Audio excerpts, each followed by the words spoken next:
pick up your weapons and fight. Regardez ce que dit M. Aberkan et puis de voir en face qu'est-ce que disent les faits. Et puis on compare et qu'on voit que ça colle pas tellement. Voilà. First blood! M. Aberkan ne donne pas à son public ni à lui-même les moyens de comparer le propos qu'il veut critiquer et sa critique, son analyse. Et c'est dommage parce que, évidemment, c'est pas très efficace. Nous ici, on sera plus méthodique. Headshot! Peut-être que le jury justifiait d'avoir un informaticien. Mais là, on parle d'un jury de thèse de littérature comparée. Double kill! Si pour vous, plein de jurys, c'est un, enfin du coup deux, avec celle de M. Aberkan, alors M. Aberkan n'a pas menti. Si plein, ça veut dire un ou deux, alors d'accord. Multi-kill. S'il estime nécessaire de mentir pour justifier une chose avérée, cela veut dire qu'il pense qu'elle est injustifiable avec la seule vérité. Dont acte. Monster kill.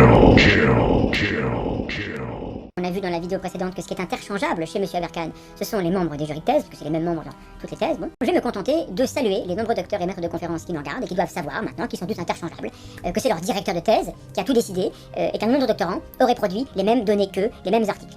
Ultra kill. C'est marqué sur le diplôme, Alors je m'arrête là parce que je coupe, parce que c'est exactement ce qu'il a fait. Il a coupé la phrase en plein milieu, mais je laisse continuer parce qu'il a une analyse à me livrer et il ne faut pas couper les génies quand il parle. Ludicrous kill.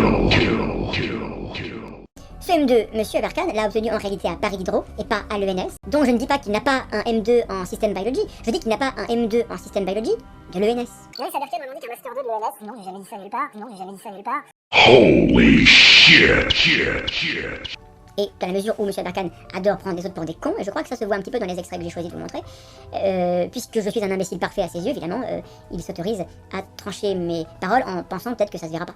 Bon, bah, ça s'est vu. Unstoppable. M. Aberkan dit qu'il a évidemment publié le travail réalisé là-bas, à Stanford, en mathématiques, apparemment. Alors quand on cherche, on trouve un poème, voilà, et c'est tout. Alors on a le droit d'aimer, tout en se disant qu'on est un petit peu loin des neurosciences, de la diplomatie, du management, de l'économie de la connaissance, etc. Rampage.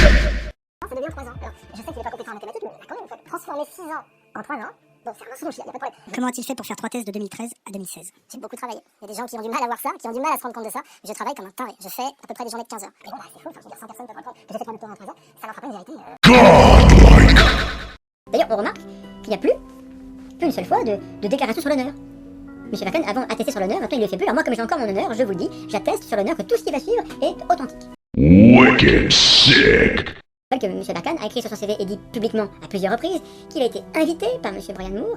Alors qu'est-ce qu'on a fait? On a contacté M. Brian Moore. Voici le mail de Brian Moore. Le travail réalisé par M. Aberkan n'a pas donné lieu à un article de recherche. Iris Aberkan n'était pas payé. Et il était volontaire. Volontaire, non payé. Un stagiaire.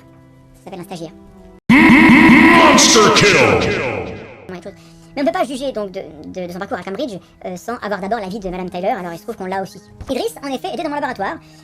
Pour autant que je m'en souvienne, c'était une visite très très courte. J'ai bien peur de ne pas me rappeler d'aucun détail de la recherche qu'il a fait, et ça veut sans doute dire quelque chose. Toutes les traces de son passage qui pourraient rester dans mon laboratoire sont là-bas, mais je ne travaille pas actuellement à cet endroit-là. Je me souviens qu'il était visiteur. Si quoi que ce soit de concret me revenait à l'esprit, je vous ferai savoir. Best wishes, Lorraine Tyler. Dominating. Nous avons la preuve avec ces deux mails que M. Iris Aberkan raconte des sornettes monumentales et dans le même temps, on a vu, on verra, qu'il accuse tout le monde de mentir. Bien entendu, parce que s'il admet son baratin, s'il admet que les gens qui critiquent n'ont pas tout faux et qu'il y a un petit peu de vrai, il doit renoncer à la raison même de son succès auprès de son public et de ses revenus, c'est-à-dire le récit selon lequel il est génial, il est brillant, il est polymathe, il est hyper docteur. Donc, je ne m'attends pas à ce qu'il admette avoir menti. Je pense qu'il ne le pourra pas, sauf à recevoir une aide personnelle, que je ne peux pas lui apporter, c'est pas mon travail, je ne suis pas en mesure de le faire, et sans doute que vous non plus, mais si vous êtes en mesure de le faire, si vous êtes proche de lui, aidez-le. Humiliation.